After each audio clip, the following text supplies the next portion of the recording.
बच्चों, आज हम कक्षा 8 का 9वां पाठ पढ़ेंगे, कबीर की साखियाँ। देखिए, कबीरदास जी ने जो साखियाँ लिखी हैं, इनके जो दोहे हैं, इनको हम साखी बोलते हैं। इनको साखी क्यों बोलते हैं? क्योंकि इनकी जो भी दोहे हैं वो किसी न किसी बात को साक्षी करके जो है लिखे गए हैं। इन कोई भी बात इन्होंने कही है तो समाज में जो घटनाएं होती हैं उन्हीं के आधार पर उन्होंने साक्ष्य दिया, उदाहरण दिया है साथ के साथ, इसलिए इनकी दोहों को क्या बोलते हैं? हमें साखी बोलते हैं। तो देखिए कबीरदास की साखियाँ। जाति न पूछो साधु की, पूछ लीजिए ज्ञान, मोल करो तलवार का, पड़ा रहने दो म्यान। देखिए कबीरदास जी कह रहे हैं कि किसी भी साधु की, साधु यानी सज्जन पुरुष, साधु यानी सज्जन पुरुष, सज्जन पुरुष की जाति मत पूछिए, अर्थात वो किस वर्ण से है, किस जाति से है, कैसा है, ये सब पूछने की आवश्यकता नहीं है। क्यों? क्योंकि उसमें जो ज्ञान है वही महत्वपूर्ण है। इसलिए उसकी जात पात को महत्व नहीं देकर हमें उसके ज्ञान को महत्व देना चाहिए। मोल करो तलवार का, पड़ा रहने दो म्यान। जैसे आप बाज़ार जाएं तलवार खरीदने, तो तलवार खरीदने जा रहे हैं तो तलवार का मोल करेंगे या म्यान का? म्यान क्या होती है? जिसमें तलवार रखी जाती है। तो देखिए, हम तलवार की धार देखेंगे, न कि उसकी म्यान देखेंगे कैसी है। ठीक है? तो तलवार की धार देखकर ही हम तलवार का मोल करते हैं, उसकी म्यान को देखकर नहीं। ऐसे ही सज्जन पुरुष का ज्ञान देखकर ज्ञान को महत्व दें, उनकी जात पात को नहीं। कवि ने मनुष्य से क्या पूछने की को कहा है? ज्ञान पूछने को कहा है। क्या पूछना है हमें? सज्जन पुरुषों से ज्ञान पूछना, ज्ञान लेना है, न कि उसकी जाति पूछनी। साधु की महानता का पता किस बात से चलता है? साधु की महानता का पता उसके ज्ञान से चलता है। ठीक है? जो ज्ञान होगा, उसमें बुद्धि होगी, उसी से वो महान बनता है। अगला देखिए, आवत गारी एक है, उल्टत होए अनेक, कहे कबीर ने उल्टिए वही एक की एक। कबीरदास जी कह रहे हैं कि आवत गारी एक है, उल्टत होए अनेक। देखिए, हमें झगड़ा नहीं बढ़ाना चाहिए। कबीरदास जी कहते हैं कि झगड़ा जो है बढ़ाने से बढ़ता है। यदि कोई सामने से हमें एक गाली देता है और हम पलट कर उसको जो है गाली देते हैं, तो ये एक से अनेक हो जाती है। कैसे? सामने वाला झगड़ने के लिए कोई एक गाली देगा, हम उसको बोलेंगे, फिर वो हमें उल्टा बोलेगा, फिर हम उसको बोलेंगे, इस प्रकार से वो झगड़ा बढ़ता चला जाता है। कबीरदास जी कह रहे, कहे कबीर नहीं उल्टी है वही एक की एक। कबीरदास जी कहते हैं उसको उल्टी ही मत, उसको उल्टा कुछ कहिए ही मत, तो वो एक गाली एक की एक ही रह जाएगा, अर्थात वो झगड़ा वहीं का वहीं समाप्त हो जाएगा। तो हमें झगड़े को कभी बढ़ाना नहीं चाहिए। गाली कब अनेक हो जाती है? जब हम उसको उल्ट करके जवाब देते हैं, तो वो एक से अनेक हो जाती है। गाली या अपशब्द कहने वाले के साथ कैसा व्यवहार करना चाहिए? जो गाली अपशब्द कह रहा है, हमें उसके साथ उसके जैसा व्यवहार न करके चुप रहना चाहिए। जब हम चुप रहेंगे तो वो जो वहीं का वहीं रह जाएगा। अगला देखिए, माला तो कर में फिरे, जीभ फिरे मुख माही, मनुआ तो दऊ दिशी फिरे, यह तो सुमरन नहीं।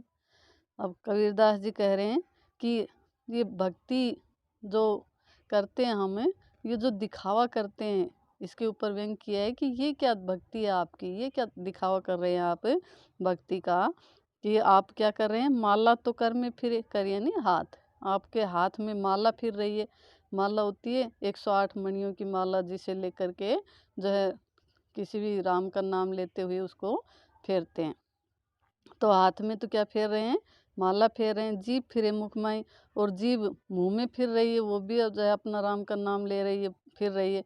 लेकिन मनुआ तो दो दिशी फिरे, लेकिन हमारा जो मन है वो तो 10 दिशाओं में फिर रहा है, अर्थात हमारा मन तो उस भक्ति में है ही नहीं। हमारा मन तो सभी दिशाओं में फैला हुआ है, अनेक चीज़ों में लगा हुआ है।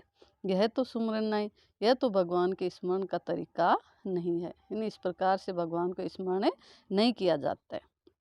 भगवान को स्मरण करने के लिए हमारे मन को एकाग्रचित करना होता है। इस प्रकार से दिखावा करके माला फेरने से या मुख में जो है राम का नाम लेने से भगवान का स्मरण करना नहीं होता है। उसके लिए हमें अपने मन को एकाग्रचित करना होता है। ढोंगी और आडंबरपूर्ण व्यक्ति किस प्रकार भक्ति करता है?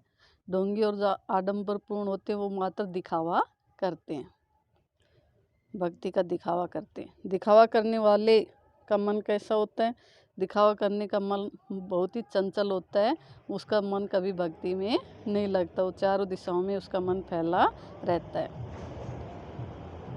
अगला देखिए, कबीर घास ने निंद्रे जो पाँव तले होय, उड़ी पड़े जब आँख में खरी दुहेली होय।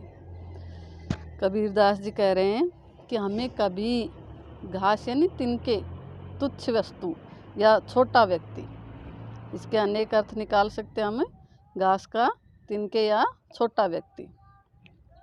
तो कबीरदास जी कह रहे हैं हमें तिनकों का कभी जो है निंदा नहीं करनी चाहिए। जो हमारे पैरों के नीचे हैं उन तिनकों का भी हमें कभी निंदा नहीं करनी चाहिए। अर्थात जो छोटे व्यक्ति हैं, जो हमसे नीचे हैं किसी भी कारण से, तो हमें उनको नीचा नहीं देखना चाहिए, उनकी कभी जो है निंदा नहीं करनी चाहिए, उनकी उपेक्षा न करें। क्यों न करें? क्योंकि उड़ी पड़े जब आँख में खरी दुहेली होए, क्योंकि वही तिनका जब हवा चलने पर उड़कर आपकी आँख में चला जाता है तो बहुत ज़्यादा दुख पहुंचाता है। वही तिनका जिसे आप तुच्छ समझ रहे थे, वही तिनका यदि हवा से जो है उड़ करके आपके आँख में चला जाए तो आपको जो है बहुत ज़्यादा परेशानी होगी, बहुत ज़्यादा दुख देगा। ऐसे ही जो तुच्छ व्यक्ति हैं, जो तुच्छ छोटे व्यक्ति, जो छोटे व्यक्ति हैं, जो हमसे छोटे हैं, निम्न हैं किसी भी कारण से, हमें उन व्यक्तियों की भी निंदा नहीं करनी चाहिए।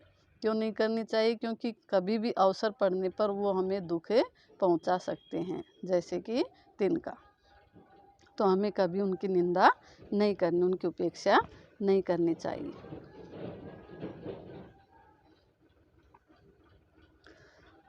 कवि और कविता का नाम बताइए। कविता का नाम क्या है? कबीर की साखियाँ। और इसके कवि कौन है? कबीरदास जी। उपयुक्त काव्यांश में कवि ने तिनके को किसके प्रतीक के रूप में प्रयोग किया है? तिनके को किसका प्रतीक बताया? छोटे व्यक्ति का प्रतीक बताया। अगला देखिए, जग में बैरी कोई नहीं, जो मन शीतल होए, या आपा को डारे दे दया करे सब कोई। ये कह रहा है कि संसार में कोई भी बैरी यानी दुश्मन नहीं है। जो मन शीतल हो, यदि हमारा मन शीतल है, शीतल यानी हमारा मन स्वच्छ है, सज्जन है, हम यदि हमें सज्जन पुरुष हैं, हमारे मन में किसी प्रकार का जो है भेदभाव नहीं है, किसी प्रकार की हीन भावना आदि किसी के प्रति नहीं है, हम सबको समान दृष्टि से देखते हैं, तो ऐसा यदि हमारा मन है तो इस संसार में हमारा कोई भी बैरी नहीं है। या आपा को डारे दे दया करे सब कोई। कह रहे कि इस आपा को, आपा यानी अहंकार, अपने अहंकार को डाल दो, अर्थात उसको छोड़ दीजिए और सब पर क्या करिए? दया कीजिए। और जो अहंकार को छोड़ देंगे, सभी जो है अहंकार को छोड़ करके सब पर दया करने लगेंगे तो चारों तरफ खुशहाली छा जाएगी। कहीं कोई किसी का दुश्मन नहीं रहेगा, कोई किसी का बैरी नहीं रहेगा। संसार में किसका कोई शत्रु नहीं होता? जो अहंकार नहीं करता, जो सज्जन होता है, जिसका मन शीतल होता है, उसका इस संसार में कोई शत्रु नहीं होता। मन शीतल होने का अर्थ क्या है? मन सज्जन होना, यानी मन में किसी प्रकार की जो है बुरी भावनाएं न रहना, सबके प्रति अच्छा सोचना। तो ये थे कबीरदास जी के साखियाँ जिनको हमने पढ़ा। क्वेश्चन आंसर मैं अगली वीडियो में लेके आऊँ। थैंक यू बच्चों, धन्यवाद।